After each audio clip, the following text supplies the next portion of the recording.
Alone by Sam Wiebe.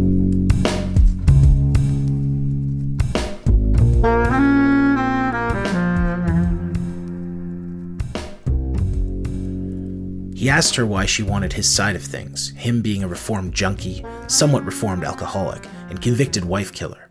The cop admitted he wasn't exactly a star witness, but he'd been there that morning. He'd laid eyes on the shooters. And most importantly, he'd lived. The cop made sure he had coffee and a breakfast roll. She flipped her notebook to a fresh page, wrote his name along the top. She smiled, showing a sympathy he doubted she felt, and knew he didn't deserve. "Take your time," she said. "Tell me what you saw. Take me through the whole morning." He said he was up at 3:30, showered, then prayed. At 4:45 he dressed. "Prayed for a full hour?" the cop asked. "Every morning. Pray and ask forgiveness and seek guidance on how to move more perfectly under his blessed sheltering hand." The cop took that in. He could tell she wasn't moved. She cared only about the robbery and its aftermath, how he'd survived. She was young, maybe late 20s. Difficult to understand anything at that age, he thought. Another of his trials for me. The cop was polite and didn't challenge him. She let him explain about buying his coffee from the Korean grocer, the back and forth they'd had over the grocer's kids, then the cart he'd taken from the locker in the basement of his shitbag tenement. "And then you headed up Main," she prompted. "Right, up Main to Kiefer to the edge of Chinatown.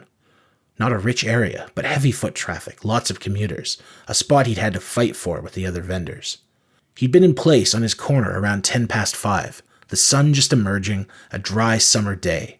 His cart contained bundles of calendars, and he'd readied them for the start of the commuter onrush that would hit Main Street around 5:30, when the first buses started running towards the financial district.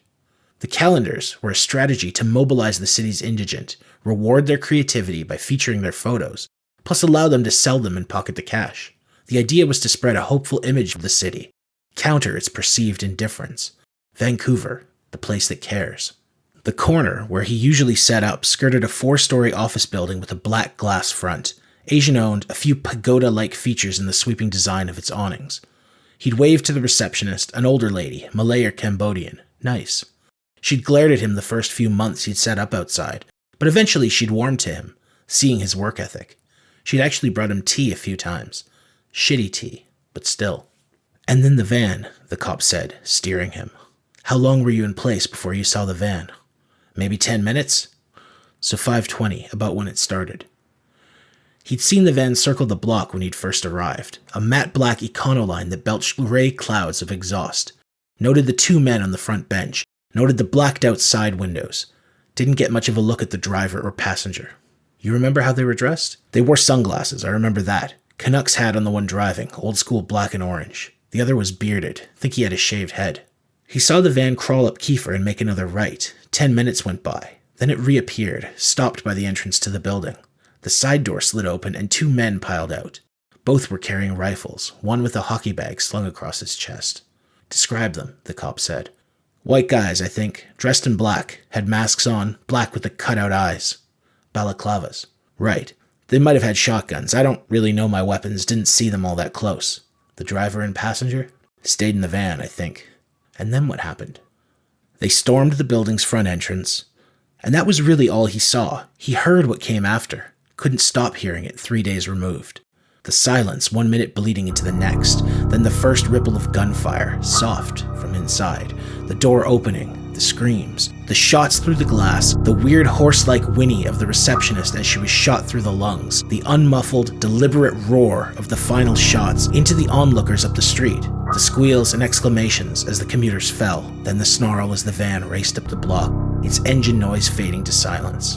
"And you saw none of that," the cop said. "I was around the corner, other side of the building." The cop bit her lip. "Main Street runs north-south," she said. He shrugged at that, so the cop spelled it out for him, her temper flaring slightly. "The buses run along Main. They don't turn till Hastings. Your cart and blanket were set at the edge, facing the street, not around the corner. So how'd you end up so far from the action?" Action, he thought. Listen to her. She wants these guys bad. He hesitated before saying he'd been rousted. "By whom?" Leaning forward, her pen poised. "Guy in a dark coat. Grabbed my cart and blanket and flung it around the corner, away from the entrance. I was scrambling to pick up my stuff when I heard the first shots." You didn't mention this man to the patrol officers, the cop said. Had you seen him before? Maybe. I see a lot of people. But you don't remember? No. No idea why he'd do that. None. But it's funny, he probably saved my life. Funny, the cop said. Not funny, but...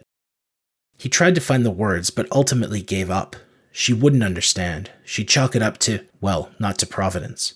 But the fact was the man had saved his life. He'd shoved him back, grabbed the handle of the cart, and flung it up the block, around the corner, away from the entrance. It had jolted into the curb, the calendar spilling out into the street.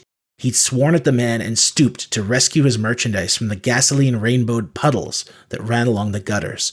The man had told him to stay down. The man had been wearing black jeans and a leather coat, worn-looking, and had a soldierly air to him, and a black toque over his head.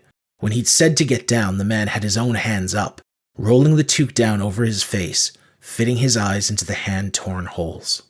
The man had looked back, briefly, to make sure he was busy with his calendars and didn't pose a threat, or maybe that he was safe.